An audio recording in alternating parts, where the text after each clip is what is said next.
Hello Gemini, Sun, Moon, Rising, and Venus signs. Kamusta kayo? Sana po ay nasa mabuti kayong kalagayan. Welcome back po sa Star Tarot. Kung bago kayo rito, welcome din po kayo. Please subscribe, like, share my videos, and leave me a comment po kung naka-resonate po kayo. Thank you. So, tignan natin kung ano ang mga messages ni Gemini. First card po ninyo, we have the Three of Wands. Si Three of Wands, this is about um, travel. Maaring ang travel na to could be linked to anything.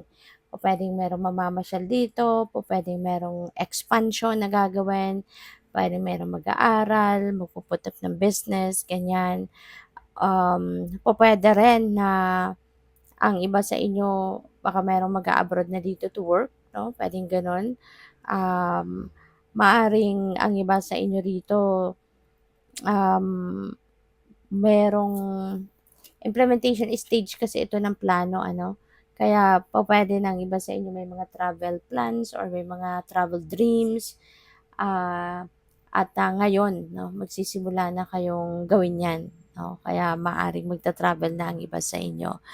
And, yeah, so maaari din na ang iba sa inyo sa ngayon is just waiting for opportunities, kasi siyempre may plano na kayo, nakapag-isip na kayo, maaaring sigurado na kayo sa plano ninyo kaya nag-aantay na lang kayo ng opportunity to make it happen, 'di ba? Kumbaga divine timing, 'no? Maaaring 'yun ang hinahantay ninyo rito.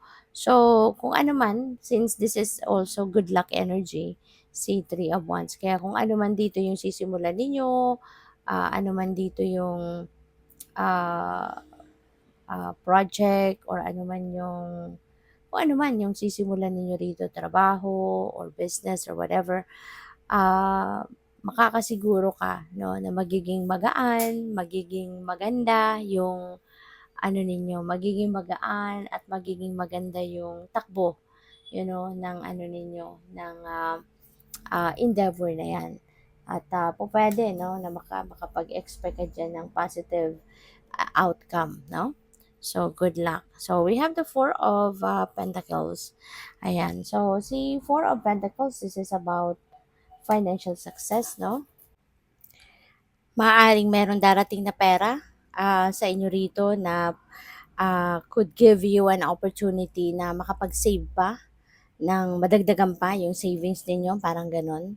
Kaya, ano din ito 'no, parang panawagan din ito tuloy sa inyo to manage your money wisely. Kasi pupuwedeng, may tendency ang iba sa inyo Gemini na mag-save na mag-save at, pupuwedeng yung mga financial obligations ninyo, mga gano'n, yung budget ninyo dapat 'no, para sa kunyari, basic needs, necessities, mga ganyan, parang medyo nahihirapan kayong magbitaw or maglabas ng pera. Kasi maaring mas priority ninyo yung, pagse-save 'no. So yun, kailangan siguro dito ng balance 'no. Kailangan yung, bills, yung pera or budget para sa pangangailangan ninyo, sa basic needs ninyo, nandodo'n pa rin. Tapos yun nga, siyempre meron din kayong savings. So parang balanse lang, 'no, kailangan lang ninyo na balansehin ngayon ang pagbabudget. So we have the Fool, si the Fool ano 'to, adventure 'no. Meron kayong mga sisimulang bagong kaganapan sa buhay, you're going to start something new, in your life. And, depende 'yan 'no, sa inyong sitwasyon, iba-iba 'yan. Pupuwedeng bagong trabaho, pupuwedeng bagong career path, pupuwedeng, ah, bagong relationship, 'di ba? Pupuwedeng magta-travel kayo first time, yung mga gano'n ba.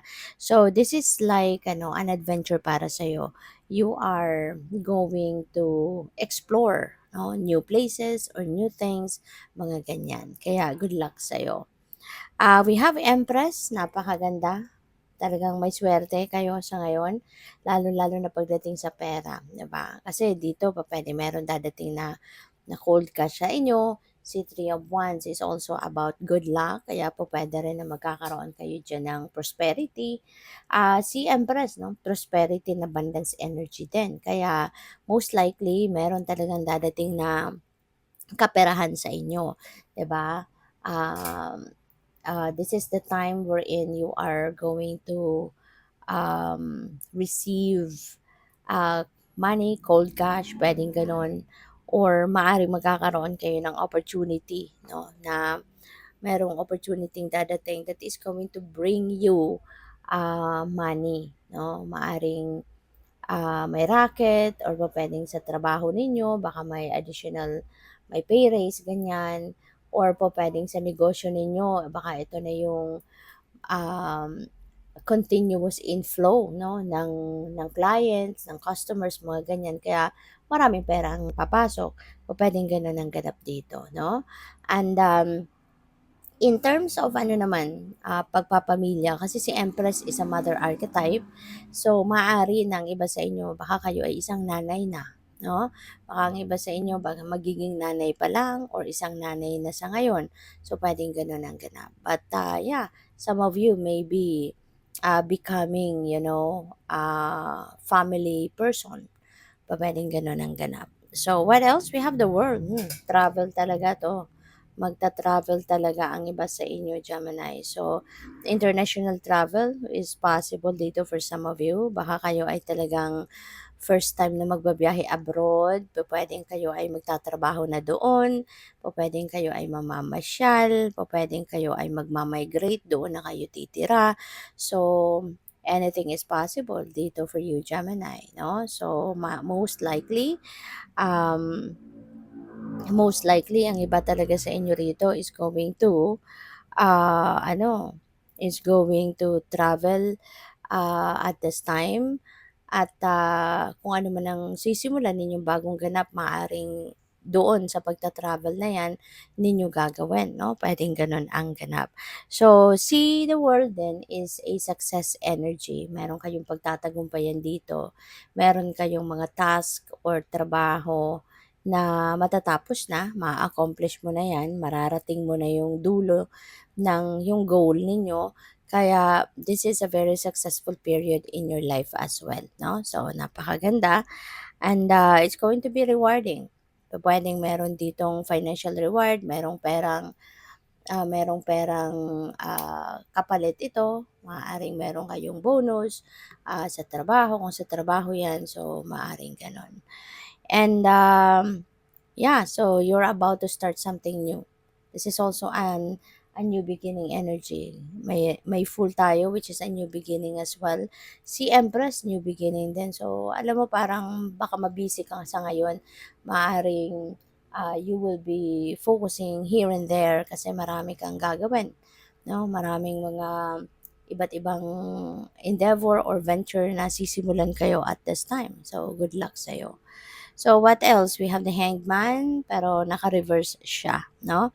So, maaari na ang iba sa inyo, sa ngayon, baka may tendency kayo na maging impulsive, kaya sana, anuhin ninyo, kontrolin ninyo yan, lalo-lalo na mabibisi kayo, marami kayong mga gagawin, 'di ba?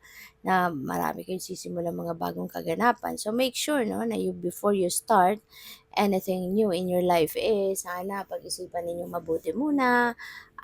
Think many times, hindi lang isa, dalawa, tatlong beses, but think of it many times para hindi kayo magkamali, hindi ninyo pagsisihan ang gagawin ninyo, 'di ba? Make sure also that you're listening to your intuition. Napakahalaga din yun. Listen to your intuition so that hindi kayo magkamali no, sa mga gagawin ninyo. Alright? And mas maganda no, na before you do something or before you do anything, make sure na pag-aralan. No? Hindi lang, gamitin ninyo yung intuitive mind ninyo and your logic, 'di ba? Para balanse. So we have the Queen of Cups. Ayan. So this is nice kasi si Queen of Cups is someone ano na very supportive, very intuitive, very sensitive din siya. Napakagaling din nito makinig, no?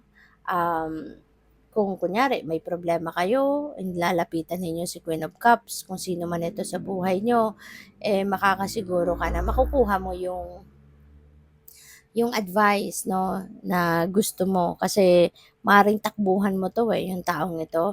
Maaaring siya yung lagi mong pinupuntahan, siya yung lagi mong kinakausap, asking for guidance, mga ganyan. Kasi very empathic din ito si Queen of Cups 'no. Kaya ano siya, maaaring siya yung nilalapitan mo kasi parang, kung ano yung mga ina-advice niya sa'yo talagang sinusunod mo. Kasi pupuwedeng kumbaga ano kayo, parang in sync kayo sa isa't isa, 'di ba? As in, parehas ang takbo ng isip ninyo, ganyan. So yun, and this person 'no, sa ngayon maybe nandiya-diyan na naman sa buhay mo. She's going to play a significant role once again in your life ngayon. So good luck. Thank you for watching. Love and light. Namaste.